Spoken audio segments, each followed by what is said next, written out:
Hello friends, welcome to எனக்கு தெரிந்த சமையல். இன்றைக்கி நாம் ஆனியன் பக்கோடா செய்யலாம், வாங்க பார்க்கலாம். அதுக்கு ஒரு பாத்திரம் எடுத்துக்கோங்க. அதில் ஒரு 1/4 கிலோ போல் நான் பெரிய வெங்காயம் கட் பண்ணி வச்சுருக்கேன்.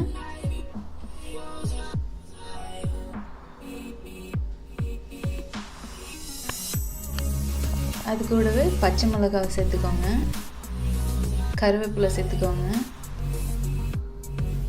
மல்லி இலை சேர்த்துக்கோங்க. அப்புறம் நான் 1 டீஸ்பூன் மிளகாய்த்தூள், ஒரு 1/4 டீஸ்பூன் பெருங்காயத்தூள் சேர்த்துருக்கேன்.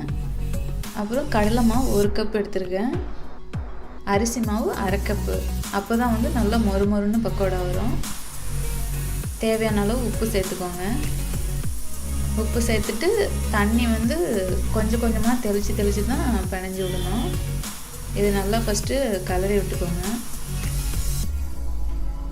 கொஞ்சம் கொஞ்சமாக தண்ணி சேர்த்துட்டு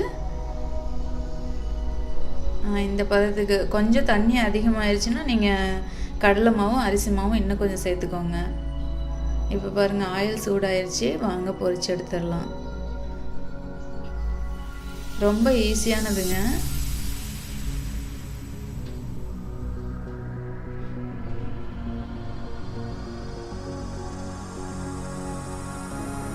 கடலை மாவு 1 பங்குன்னா அரிசி மாவு 1/2 பங்கு சேர்க்கணும். அப்போ தான் நல்லா மொறுமொறுன்னு வரும். அதே மாதிரி தண்ணி அதிகமாக சேர்க்காதீங்க.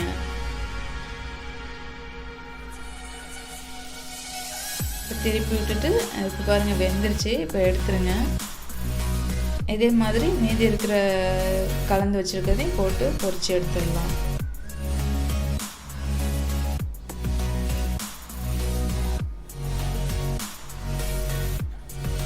ரொம்ப ரொம்ப சுலபமானதுங்க. நீங்களும் செஞ்சு பாருங்கள்.